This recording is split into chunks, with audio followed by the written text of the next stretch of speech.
Good evening and welcome to our CanBeWell, Association of Bioenergetic Wellness. And my name is Paula Nowak, and I am a member of the CanBeWell committee for webinars. Tonight, we have a very exciting presentation, and it's in honor of Men's Health Week, wellness tips to help men thrive. So what a great topic. And I'm sure there'll be some tips for the women that are here as well.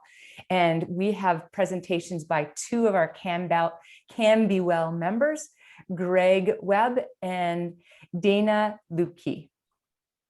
So our vision for CanBeWell is creating a world where the many bioenergetic wellness disciplines and modalities are recognized, valued, and utilized as people make choices to improve their quality of life.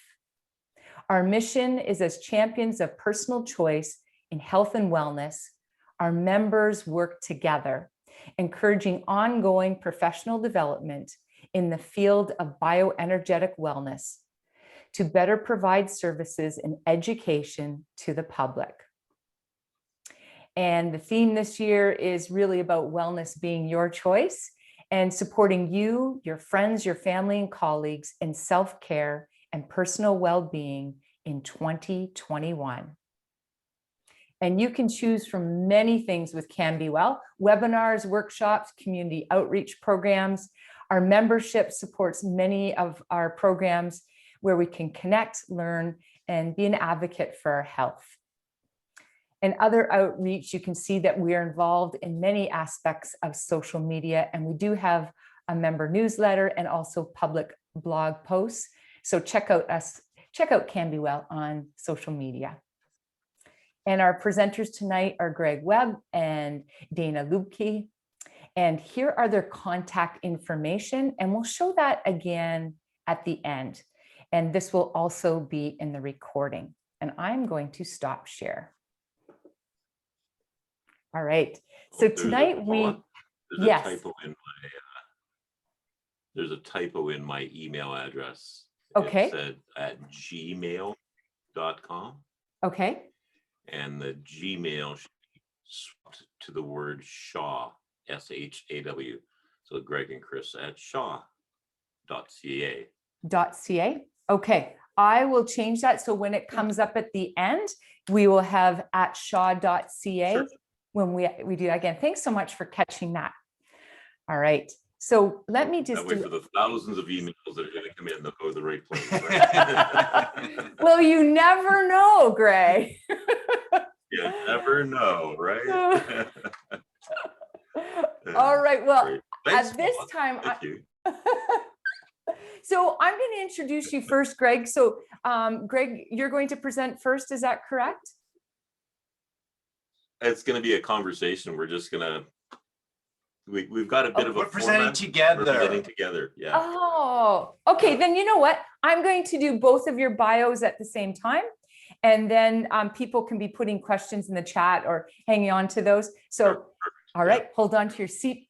Hold on to your seatbelts. Here's the introduction. So I'm gonna say a little bit, and then I know that each of you will say a little bit more. Actually, I've got a lot written here, so I'm going to zoom through this. So Webb, sorry, I didn't hear you. Is Greg? Do you want a drum roll? Yes, could you please do a really good drum roll here? Here we go. Webb is from Calgary, Alberta, and he's a registered massage therapist. And he'll tell you it wasn't very long ago at all that he became certified in that. And in many modalities, he has many certificates in healing modalities, and he'll probably tell you a lot about them, but applied physiology, LEAP, brain gym integration therapy, stress indicator point system. The whole list goes on and on and on. It says a zillion certificates. And Greg is very passionate and inspirational instructor. And in many bioenergetic wellness modalities, he's the creator of a 4-part DVD series on how to muscle monitor effectively. And apparently he's sought after for his expertise on strong skill development for bioenergetic wellness facilitators. His extensive background with decades working with clients, providing him with a wealth of knowledge about a balance for wellness, and his success stories will blow your mind. So let's first just give a warm welcome to Greg. So here's the warm welcome. So welcome, Greg. All right, and next we have Dana Lubke, and tell me if I'm saying this right. Pritis, Alberta? Yes. Okay, you'll have to tell us later where that is because I'm not sure where it is. Dana has been dancing professionally since he was 10 with extensive ballet, modern, and folk dance training. He founded a company of theater and dance in 1977 and has performed and taught in 25 countries. Working as an artist in residence in several countries, he has developed work exploring the relationship between words, images, and movement to create choral movement pieces from poetry. And I love this. His focus has been to help people develop movement literacy. And Dana has been fascinated by the connection between the brain and the body, which is everything that we do here, and has been practicing educational kinesthetics for the past 32 years and received an Outstanding Achievement Award from Educational Kinesiology Foundation for facilitating the translation of brain gym into Croatian and bringing the work to Croatia during the War of Independence. He is licensed as an instructor consultant in brain gym, movement exploration, dominance factor, training rhythm move, and his goes on and on and on. So you guys can just compare how many certificates you have. And he draws on this knowledge and experience to create brain gym fitness classes, which help seniors improve awareness, balance, coordination, joy, and movement classes for kids. And it goes on and on and on. Passion on both sides here. You guys are just a powerhouse. We are so excited to have you here. So a big warm welcome. Thank you. Thank you. I think we should hire Paula to do the Yes. intros for all these. Absolutely. Can we book you, Paula? You know, Greg truly has, a stack of certificates that are amazing, but the most amazing stack is the one that's right here, because his mind is an encyclopedia of the body, all the systems down to the microcellular level. It's quite amazing how much stuff he keeps up there. Do you know what's fun about that, Dana?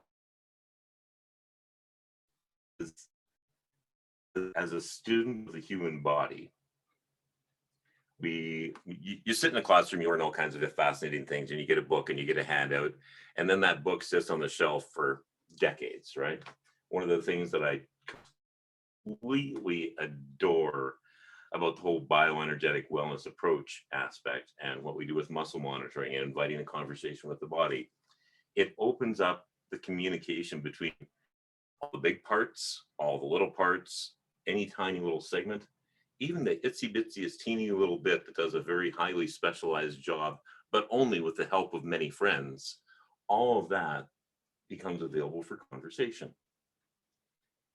It's an absolutely delightful way of looking at the body. It truly is. It's so much more fascinating than just a strictly bone approach, just strictly a muscle approach, just strictly a nerve approach, just strictly a psychology approach. It's wonderful how the whole bioenergetic wellness enables those of us who walk into this world to learn. And again, anybody from any background is welcome to learn.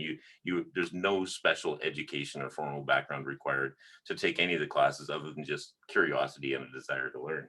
And having experienced Greg's skills many times myself, what I love about it is it's not like you're just going, okay, so you've got a frozen shoulder, or you've got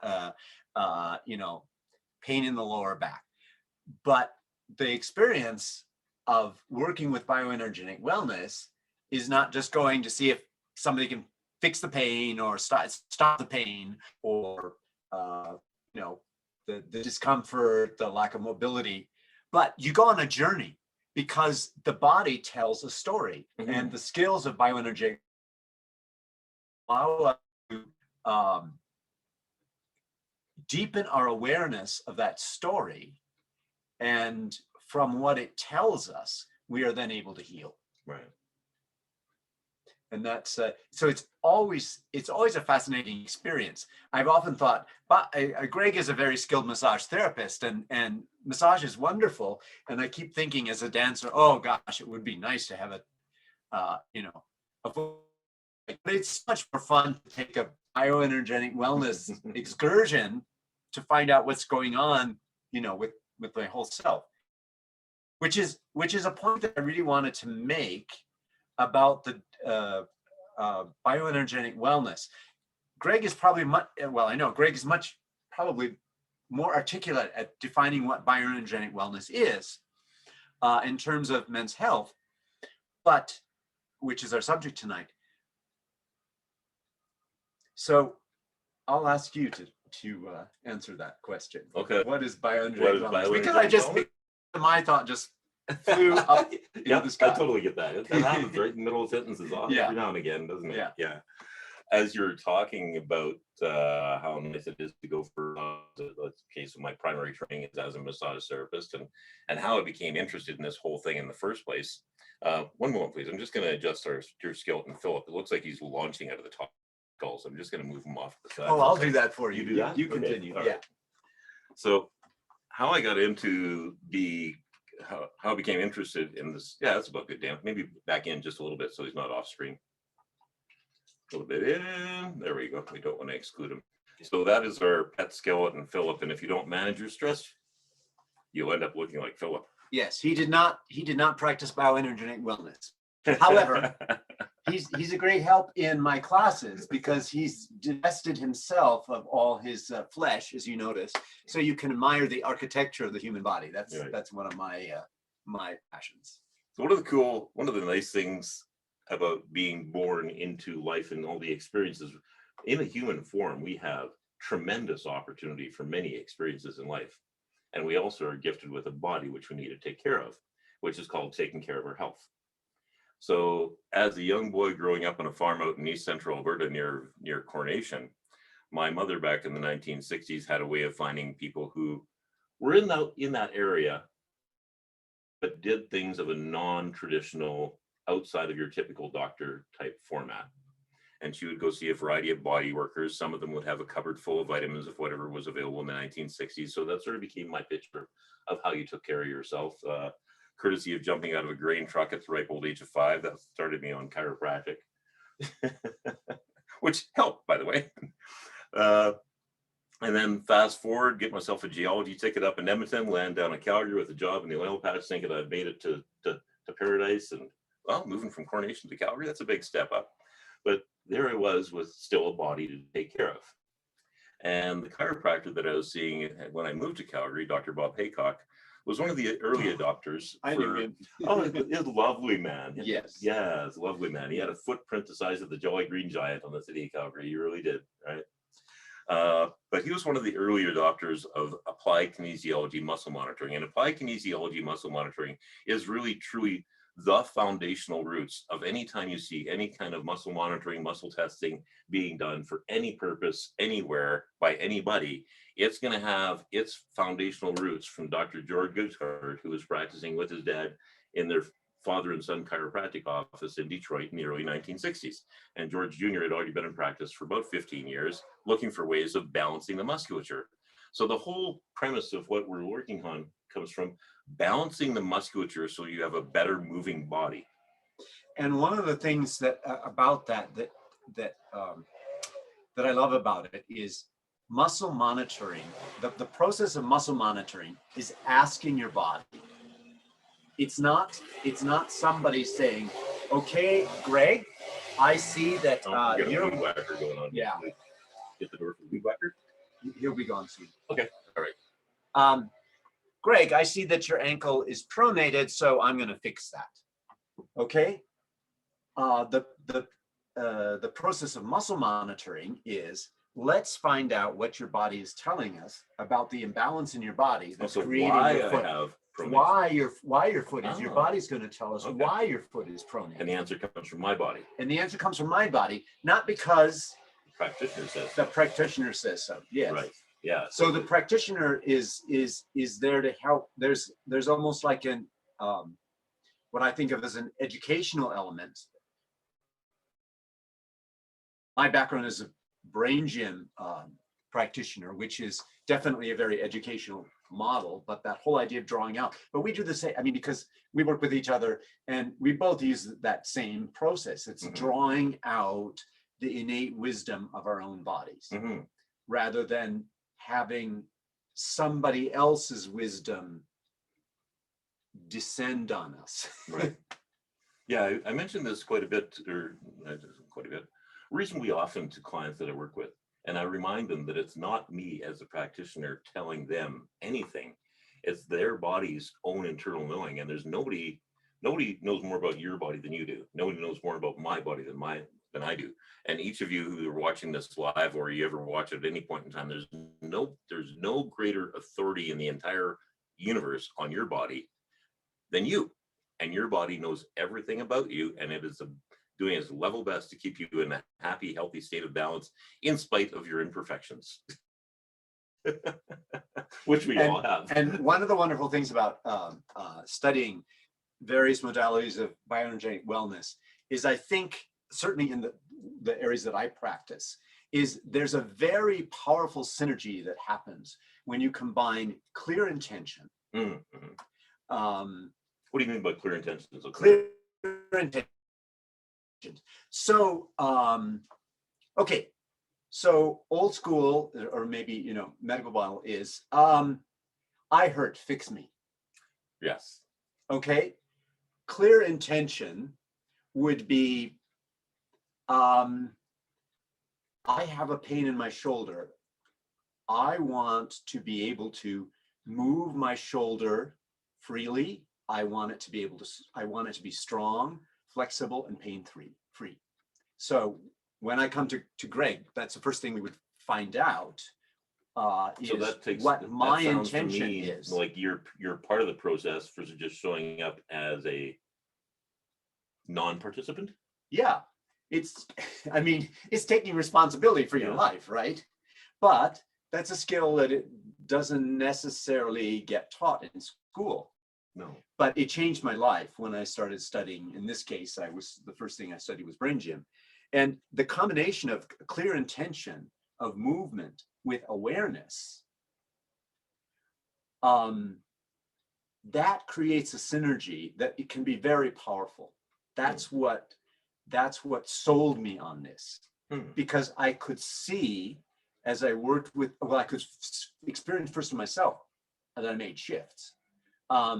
I can tell a quick story about my. So the 3 points again were clear intention, movement, and awareness. Yeah. Okay. So awareness, as in probably we're thinking more like self-awareness here, but it's awareness of other things and how you relate to them.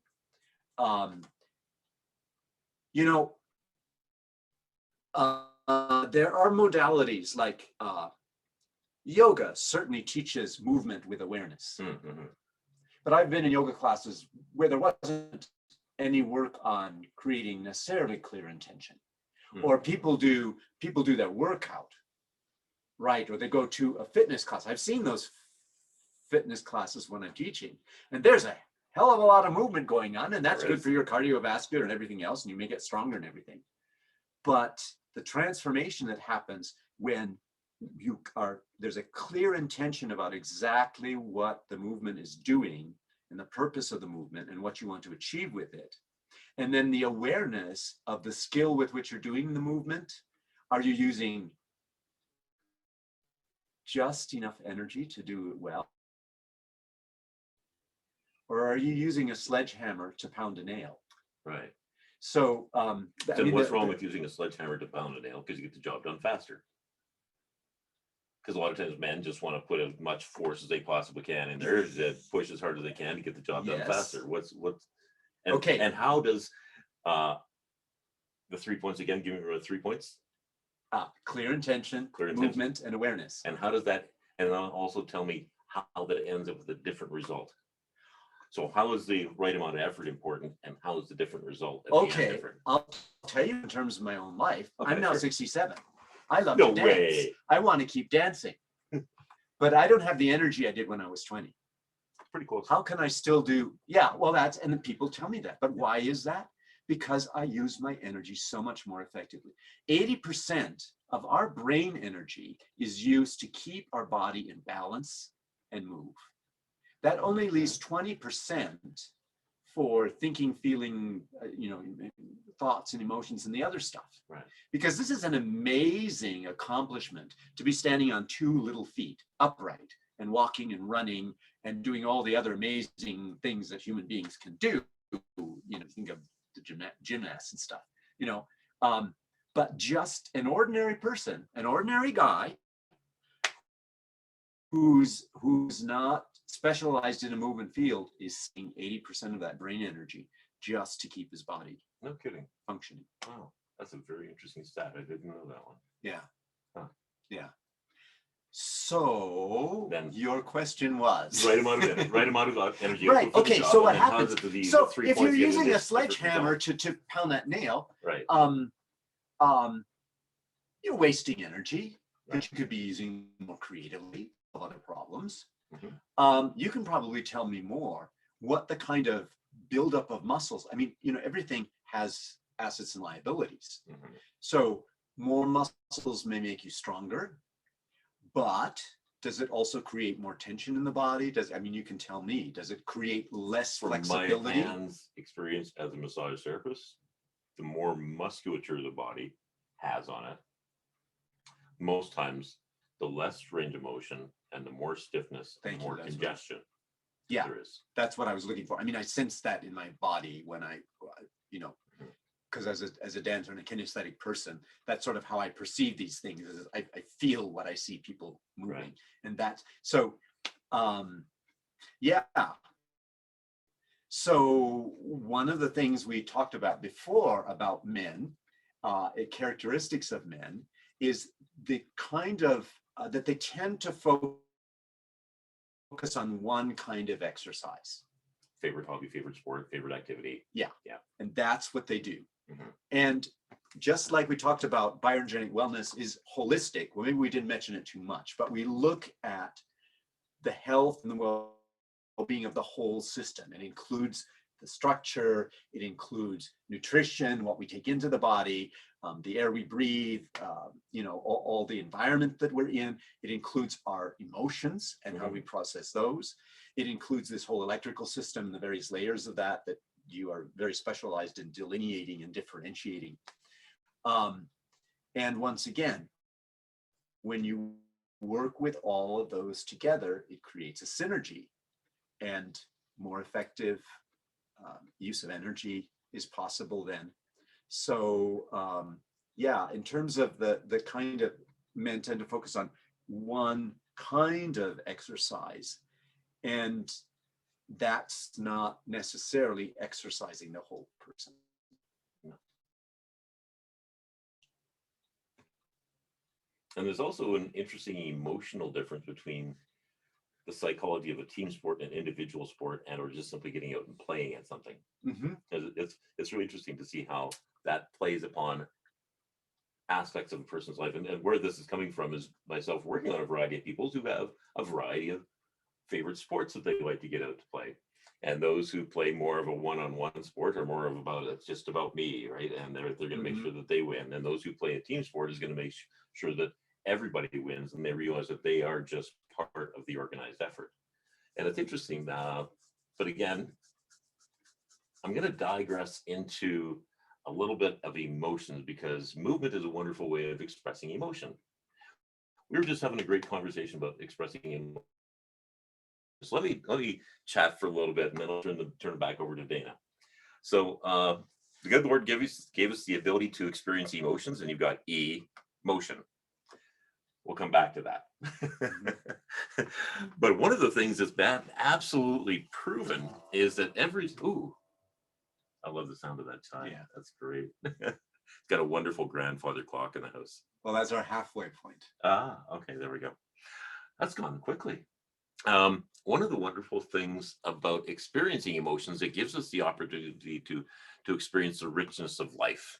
And you can pick a 1,000 long word list of emotions, and you'll have some that look really happy, really sad, really joyful, really sharing, really envious, really separatist, whatever the case may be. The important thing to realize that every single one of those words and the emotion and feeling that goes along with it is the perfect instrument for the job to get done.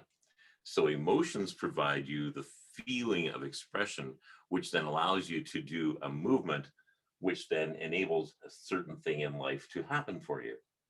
So emotions are meant to be expressed in a constructive way. Key thing, in a constructive way, and processed in a constructive way.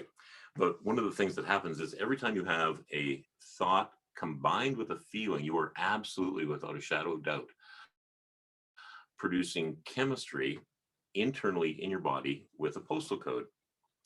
And what I mean by postal code is it comes out of several thousand years of traditional Chinese medicine, where they discovered that the liver gallbladder will collect the emotion chemistry around anger, frustration, the lungs around grief, the large intestine around letting go, the kidneys around fear versus courage, the heart around compassion. Every body region has its own postal code. So every time you've got a feeling and a thought, you've got chemistry with a postal code. So if you express lots of feelings and thoughts, that's great. Everybody gets a lot of mail. You have something happening in your life that's occupying a lot of your mental space, and the only thing that's happening is back and forth across the front of your head, right? There almost isn't room for anything else because that situation in life is occupying you. Now what's happening is you're creating a lot of the same chemistry with the same postal code going to the same body region, which eventually that body region gets overloaded with junk mail and loses its ability to efficiently do the rest of the jobs it's really supposed to be doing. So in bioenergetic wellness, we do something extremely simple that anybody can do, and you already do it naturally anyways, and it's just simply putting the hand on the forehead. What happens, we'll explain this in more detail a little bit later, but basically what it does, it allows you to calm the system, bring the blood flow back to the forehead, allow you to think clearly. It does a wonderful job on many things. I've got several thousand hours of training and about 30 years of experience, and I don't know how many thousands of clients I've worked on. Hand on the forehead, and especially back of the head, is still one of my favorite go-tos for calming miles and myriads of stress in the body. So Dana, I was going to segue over to you and motion. So E and motion and emotions. So one of the things, I've worked a lot with children. I do less work one-on-one like Greg does. I do a lot of work with children in classes as both an artist in residence and a brain gym instructor. And I remember growing up as a kid, you mentioned your background, but I was told and taught in various ways that there were certain emotions and certain expressions of emotions that were appropriate for a boy, and there were some that weren't. And sometimes that wasn't even, sometimes even that was felt, even if it wasn't art. I don't remember it being articulated, but very, very much felt. To the point that, and brilliant discussion of with the postal codes, but it was to the point that you mentioned all those different words of emotions. I realized as an adult, and this was one of the things that actually a brain gym found a way for me to deal with this problem. I realized in my mid-30s that, you know, I had ways of living my life that were just, that things needed to change. And how was I going to do that? And one of the things that I heard as I became more, you know, there's more awareness, more clear intention, was in order to set clear intentions for the process of like a brain gym balance or a touch for health balance, I needed to identify the emotions I was feeling. And I realized that I couldn't actually put labels on them. So Greg has lists and lists and As the many of us in this correspondences industry and works with them, and that's one way. But I just started myself as I learned to monitor myself either through self-muscle monitoring or just simply noticing my system, I started working to discriminate between, okay, am I feeling anger or am I just irritable? And am I feeling just a kind of, I want to use the word dis-ease, not as a disease, but dis-ease. Started to discriminate between those different shades of feelings. And what I found is, as soon as I could really clarify what it was I was feeling, oftentimes the feeling would dissolve. Because part of what was keeping it there was not part of a habit of not feeling I could express it. And so as a result, kind of avoiding it, right? So if you're not allowed to express it, what are you going to do? You're just going to want to hide it somewhere, because what else are you going to do? And then you build up, like you were talking about, those postal codes get overloaded with unexpressed, uncomprehended, unprocessed. Like the mail never got processed; it's just sitting in the dead letter. Right. And one of the keys to that, before I knew how to use working with the energy meridians to work, was just simply working on that awareness of exactly what it was. And but I love to tell kids, what's the word inside of emotion? Emotion. So there's no such thing as a negative emotion. Right. There's no wrong. Grief is not worse than compassion, or anger is not a bad thing. It's a great motivator. But if it's but if it gets stuck, then it's a problem. Then it's a problem. And that's one of the things that we have in our modalities, is ways to help move that emotion. So it's, I told Greg before the example of extreme emotions like anger and fear produce a stress response in the body. And that pumps hormones, Greg can name them all off, like cortisol and other things, into the body. And they're toxic to the body if they build up. Now, animals know what to do. When a deer has just made a narrow escape from a predator, once out of the danger, they may shift to get rid of all those emotions, get the blood moving, to move that out of them so that they don't hang on to it, so that it's not going to build up toxicity in the body, which could cause a problem next time they need to. So they don't hang on to it. Interesting. But we have some other ways to help that flow, and one of them is the ESRs or we call them positive points in brain gym. So it's the same thing. We just have different words for them. So the precise location, not that you need to use the precise location, but the precise location is straight up from the center of the eyeballs, halfway between the eyebrows and the hairline. And that's what I always tell people, which makes me laugh now, because my hairline's changed. So have you? Yes, hairline's changed. But so it's the natural hairline. Have you researched if does it move? Do they move? Do the points move? Yeah, they stay the same. You shave your whole head. Oh, shucks. Stay the same. Right. But if you cover that way, and it doesn't matter if you go across the forehead, but if you go lengthwise, so kind of like you can see how my forearm is here. Not a very appealing look. I wouldn't use that as a cover photo. So now you can see my fingers are on the top of the head, and there's a little soft spot up there. And an advantage of running the fingers this way on yourself, it's almost an easier arm position to hold, but you cover not only the forehead, but a very important spot up top here. And the forehead and the top of the head reflexes, what they do is, and they make blood flow capillaries of a larger diameter. And how do we know that happens? There's a chiropractor by the name of Dr. Terrence Bennett in California in the 1920s and 30s, using what was then a freshly developed scientific instrument called a fluoroscope. A fluoroscope shows capacity and volumes of blood movement through an area. And he was a very intuitive and very curious researcher, and he mapped out a series of reflexes on the body. But one of them is most of them being on the head. But what happens when you hold here, it brings more blood flow to the frontal lobes of the brain where we're able to stay calm. So by holding the forehead, you bring more blood flow to the frontal lobes where you can stay calm, because when you're stressed, one of the first things the stress brain does is it shuts off the energy of the front brain. It shuts off the blood flow to the front brain. It shuts off the neural communication to the front brain, and you can't problem solve yourself out of a wet paper bag with a hand grenade and a machete.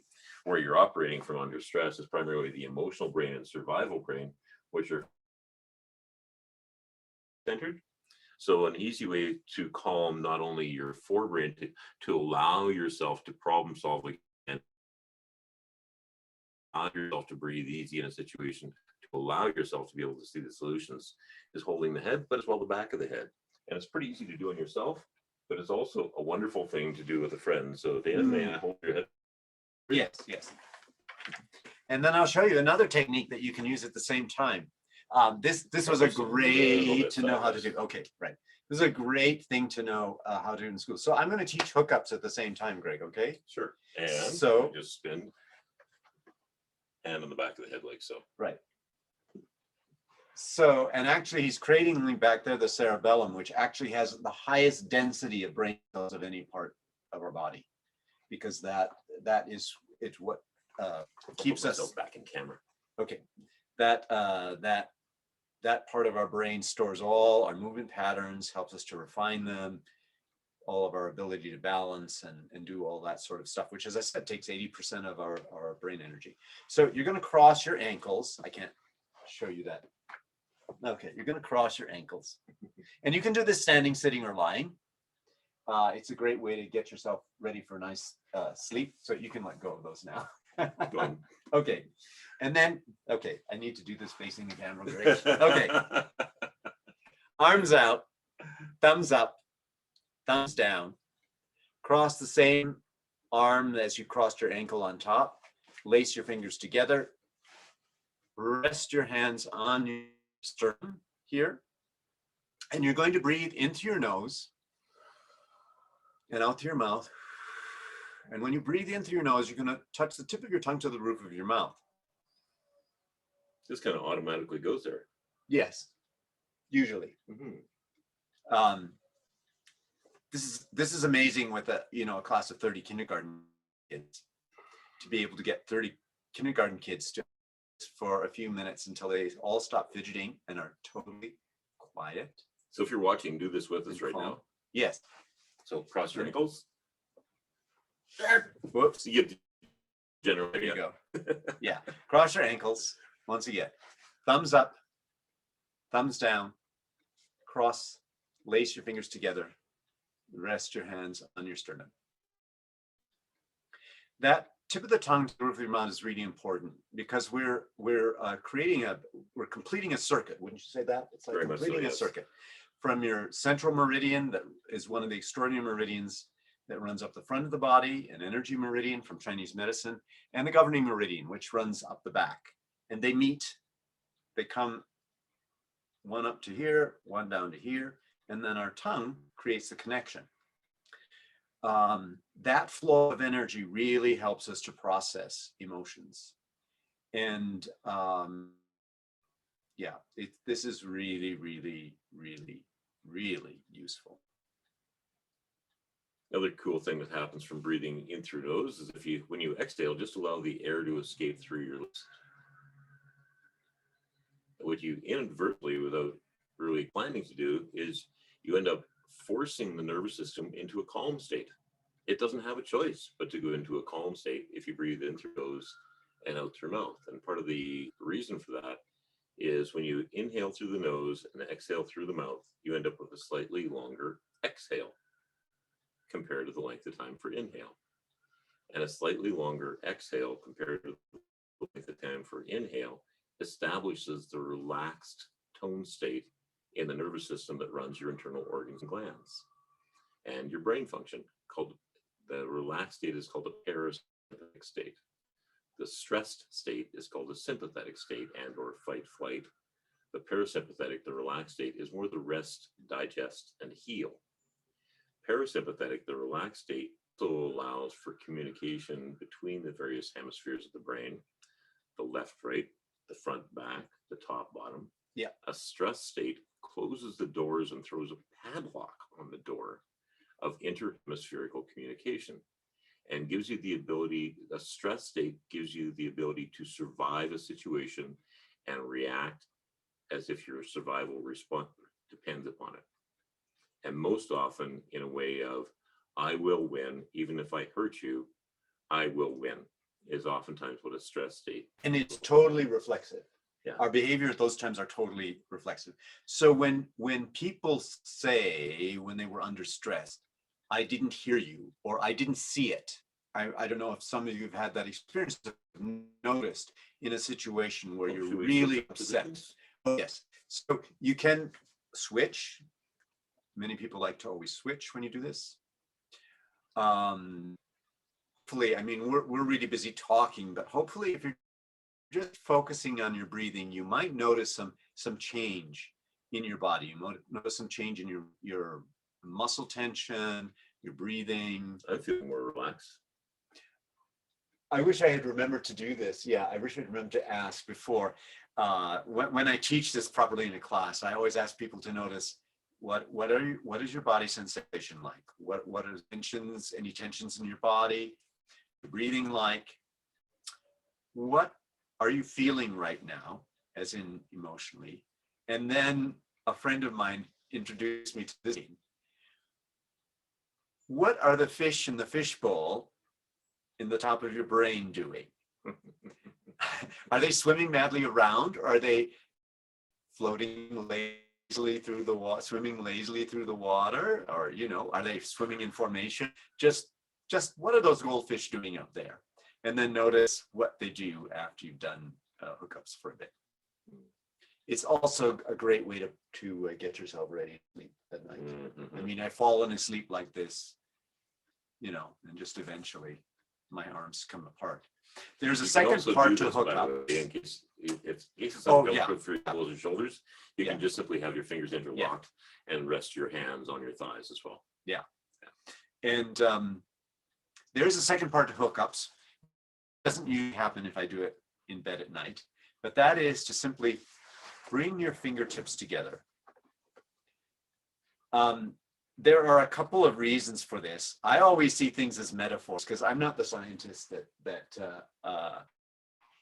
Greg is. I think it's why we have such wonderful conversations. So one of the things is your fingers are positive, negative, positive, or is it neutral? You got it. Positive, negative, positive, negative, and negative, positive, negative, positive. So when you put your fingertips together symmetrically like this, you're connecting a positive to a negative. And we know when you connect a positive to a negative electrical terminal, they You now have flow of current. they have a flow of current. And I wish I had my church and chick up here because we could show that there is real. We're not talking woo-woo here. Oh, right. There is really measurable. There's really measurable energy. I also have one of those wands that when you put two fingers on it, or Greg and I could hold hands and put it in us. And as long as we're making a complete circuit here, it'll all light up, or the chick will chirp.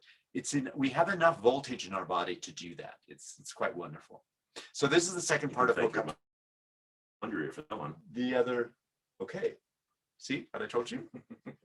So the other reason for this that I love is that this is a metaphor for both hemispheres of our brain connecting across the corpus callosum, which is what is needed for us to communicate, for us to solve problems, to do any higher order of thinking, because one side of our brain specializes in many things, but it specializes in the context, the big picture, and is very non-judgmental and just loves to experience novelty and whatever's going on.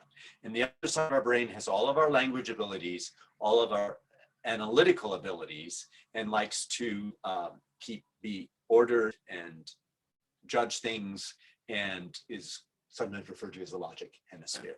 So when you put those together, you have a very powerful combination. When you're under stress, your dominant hemisphere, which we develop in utero, we develop a dominance, just like we develop a dominant hand in our life, and a dominant foot, and a dominant ear, and a dominant eye. We also have a dominant hemisphere. It's survival.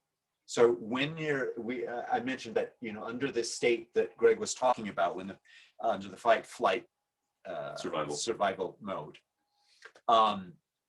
So you don't want to be thinking, okay, I need to run. Which foot shall I step on first? No, it's reflexive. Your body has created a pattern. You're always going to step on the same foot in that situation to run. So you don't even think about it. And the same thing happens with the hemisphere. Various things in the body shut down to make survival quicker, easier. No thinking. Just it's reflexive. In other words, it's automatic. And that's why when you're in stress situations or situation like grief, you know, it's common, sort of a common folk thing is that, you know, when a really close loved one has died, don't make a big life decision at that point, because you don't have your full capacity available to you in that situation. It's important to process that grief so that you can get back to that situation. And holding your hand on your forehead is a wonderful way of assisting the processing of any emotions. This has been a real game changer and a little safer for me. This is simple. Any like holding hands front and back. My wife has saved me a few times from my computer will cause me to break down tears, let's say. I think it's one of the worst stresses in our life, our computers. God, yes. Oh, what a time saver they are. Such a lovely invention. Yeah, right. Anyways, so there's been more than once in my life where my computer has brought me to tears, and my honey will come in, Craig, just step away, and she will just simply hold my hand for 5-10 minutes, and the whole problem just melts away. It doesn't. I tell you, when I've been in schools, the kids that come out the playground into the office say, may I hold your positive points? And within a minute, you know, they're breathing normally again, you know, out of that situation. I've started, you know, a friend had a really colicky baby that was just, I don't know the time. And it was amazing. Held frontal occipital holding for the baby. I also did some rhythm movement training and other things too to help her digestion and stuff. But it's amazing how effective it can be. So as we were doing a little bit of just sort of initial research on what we're going to talk about, we did a little bit of a Google search on men's health, and it was surprising what showed up. I mean, first off, there's almost nothing to offer in the category of help for men's health. There's zillions for women's health because women are far more proactive, far more open, and they're not so much job, task, do oriented. They live a far more enriched life. They got a more complex brain than us boys do. They really do. And culturally, it's considered more acceptable for women to be dealing with their emotions, for talking about their emotions, for trying new things, for being more flexible and adaptable. It's not, flexibility and adaptability isn't necessarily the first trait at the top of so far as the guys that I know, is how you check in on a buddy and say, you doing good? You good? Yeah, I'm good. All right, good. Okay, let's go. That's about as deep as it goes, fellas. All right. So what showed up was alcohol, suicide, depression, money stress, financial stress. And one of the things that I noticed myself as a married guy with a family, like as soon as it was a different instinct that kicked in, especially on the birth of children. It was like this whole provider gene of whatever I need to do to support the family, I will do that. And I've talked to other guys, it's like, yeah, the same kind of thing kicks in. So it's this sacrifice yourself for the sake of supporting the family. It's our job to make the money. It's our job to support the family. It's our job to keep the roof over the head. There's that sort of thing that's culturally, I guess maybe almost a little bit of the instinct thing that kicks in. But what happens is if doing those jobs becomes less easy, and there's been a whole myriad of less easy since 2020 cracked, and then now we're midway through 2021. There's been a lot of people's livelihoods have disappeared. Their relationships have become challenged. There's so many more challenges that you've got the alcohol and the substance abuse, the suicides on the rise, and there's very little out there because for help, and it's really unfortunate that when people get to that stress situation that they don't have these simple self-help tools that help to calm the brain. And please feel free to share this, friends. It may be simple and straightforward, but please don't underrate the power of it. It is, like I said, I got thousands of hours of training. I've been doing this for 30 years. I've seen tens of thousands of clients over the years, and still probably one of the most potent relieve stress from the body techniques that I've learned in those thousands of hours of classroom is the one that anybody can do, which is front and back of the head. Think about the topic and breathe.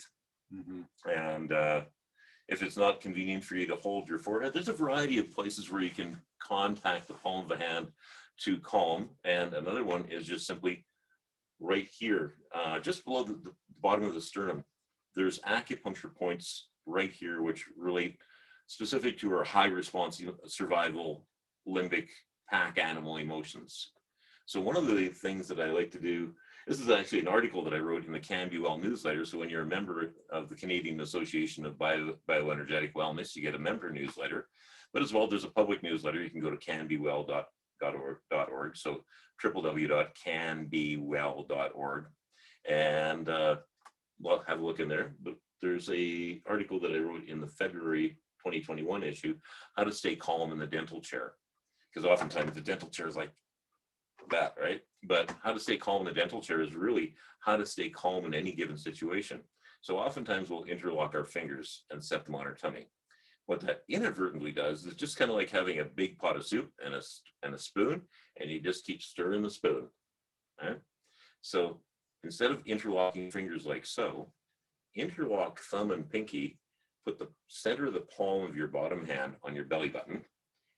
And now what happens is the center of the palm of your upper hand is right on those acupuncture points, which are tremendously powerful acupuncture points for calming the deep survival pack animal limbic emotions. Breathe in through nose, out through mouth. So now that you're no longer have interlocked, there's a natural tendency of the left hand to draw in energy, the right hand to deliver out energy. And the belly button, yeah. You put your left hand down first. Is it important to put your left hand down it doesn't on your belly and then the right hand on top? No, it doesn't really matter. Oh, okay. If it's more, because some people, it's like when you cross your thumb, which thumb lands on top, it's a little bit of personal dominance. It doesn't really matter which one goes on top, but you're creating a circulatory flow that exchanges between two locations versus just stirring in the same pot is really what changes, right? So interlock your thumb and pinky, bottom hand on the belly button. And now the belly button is where your entire being launched out from. So it's a connection to absolutely everything that is you. And now you're breathing in through nose, out through mouth, and you're calming the emotions by drawing in energy from your whole body and then calming the whole emotions. And then the energy kind of goes from the palm of the right hand and into the palm of the left hand and does this little loop, pop, loop, pop, loop, pop, but it doesn't make that noise. But this is a great stay calm anywhere at any time, shift tons of energy, calm the body from deep levels of stress. And it's even quite a comfortable position to do when you're laying on your back in bed at night or sitting in the armchair or wherever the case may be, even just sitting in a chair like we're doing right now. But please share these techniques with your friends because there's a lot of stress out there in the world and there's not really a whole lot of tools. One of the things we're going to be getting into is talking about things to do to help your body move with greater ease and clarity and strength and be refreshed in the process. And it's working with the lymphatic system. So our lymphatic system is one of the two primary fluid systems that we have in our body. We have our blood, but if you take a sample of blood and it's into a test tube vial and you put it in a centrifuge and you spin it down, you end up with clear stuff on the top, red stuff on the bottom. The red stuff on the bottom is the red blood cells. The clear stuff on the top when it's within the arteries and the veins, the clear stuff is called plasma. That's also the part that leaks out of the tiny, tiny, tiny little pore spaces in the blood capillaries to then go and carry the nourishment to every tiny cell in your body. It carries the nourishment towards, but as well, and that fluid is no longer called plasma, it's called intracellular fluid. So this is the fluid between the spaces of the cells. It's also, another name for that is lymphatic fluid. So to get a visual on how much fluid to be, so if you imagine this room that we're in, take it and fill it full of balloons. Actually, you're going to fill it full of water balloons because every little cell in our body is kind of like a water balloon with a permeable wall that the water goes in and out, carrying nutrients in and toxicity out from the basic fact that every little body cell, what it does 24/7 is eat, work, poop, eat, work, poop, eat, work, poop. So all that poop has to go somewhere. So the more permeable your cell walls are, the more hydrated your body is, the easier it is for your body to detoxify, the easier it is for your body to stay supple. One of the things that, I'm going to digress here a little bit, but it's a really important point, water intake. There's a general guideline for water intake, which is 1 liter of water for every 60 pounds of body weight in the absence of strenuous physical exercise or strenuous mental activity. Both strenuous physical activity and strenuous mental activity burn up water molecules. Your body actually burns up water molecules like throwing kindling onto a fire. It's part of the fuel that your body utilizes is water. And it's really important to know that each type of water is not the same. And I've done years, 15 years of research on how different types of water behave in the body. And the most important thing to do not drink demineralized water. What is demineralized water? Reverse osmosis distilled. It's been distilled to the point, or purified to the point where the minerals are gone from the water.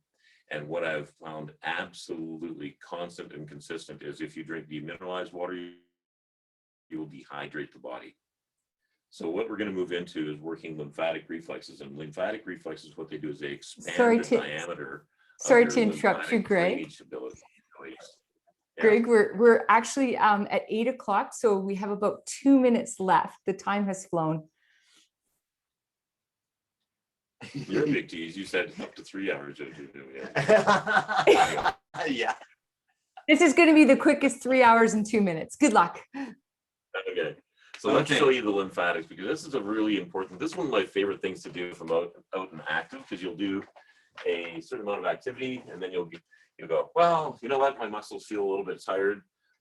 So what they are is they're reflexes that when you rub them, they make tiny little drinking straws into garden hoses. They make the tiniest capillaries much larger in diameter to allow for refreshing of the fluid that's circulating through the muscles. And all you got to do is rub them. So pattern goes from armpit along the collarbone. That's armpit. So stand up and do this with it now. Armpit along the collarbone, and then the other armpit along the bottom side of the collarbone. You're just doing a little circular rub. Armpit along the collarbone. Then take your fingertips and go beside your breastbone and go rub, rub, rub, rub, rub, rub, like so. And then you're going to do underneath the bottom side of the pectoral muscle on the left, on the bottom side of the pectoral muscle on the left, and then on the right. Hook underneath the rib cage. Rub beside your belly button, top of the pubic bone, knuckles in your low back. And then take your soft closed hands and do inside and outside of the thighs. And what this does, it does a really nice job of refreshing your whole body and waking it up. And we'd spoken earlier on about doing things with an intention. So if you do that lymphatic rub, which again goes from the armpit along the collarbone, if you do it while saying a statement of something that you'd like to have less stress around, find easier, or have an easier time accomplishing, what it does, it automatically programs your body into having an easier time being clear, less congested, better functioning, more accomplishment of whatever it is you set the intention for.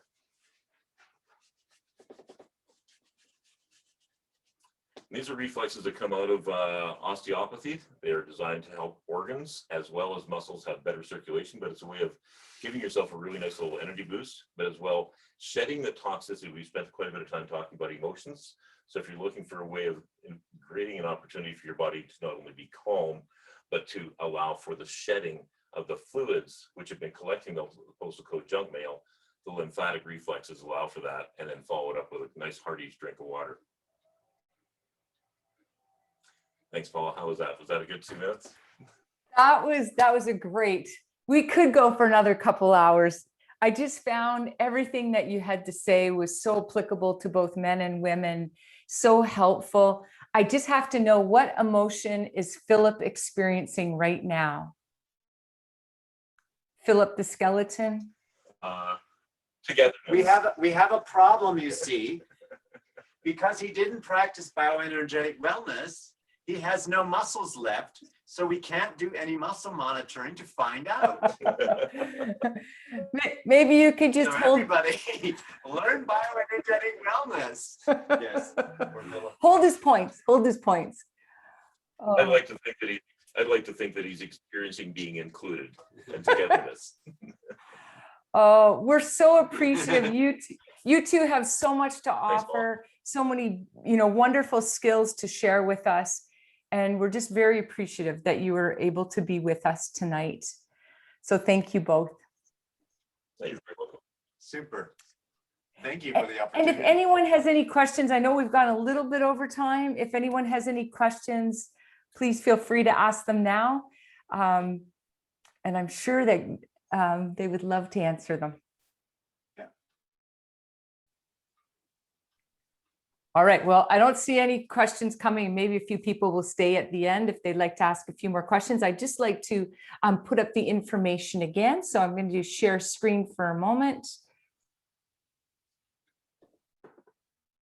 And hopefully I have this right now. The contact information for both Greg and Dana is up there. And Greg, you can let me know if I have that correct. That is correct. That is correct. Yay. And then I have one more slide. If it'll go. Yeah, it's not going. So I'm going to stop share since it didn't move forward. And again, there are many classes that are coming up and they are on the slide, so I can't quite remember them all. So look on CanBeWell on Facebook and on the website, and we look forward to seeing you at future events. So again, big thank you to both of you. Yeah. All right, thanks so much. Yay. Thank you. Thanks, Fred. Thanks for coming, Fred. Yes, it was exciting, and I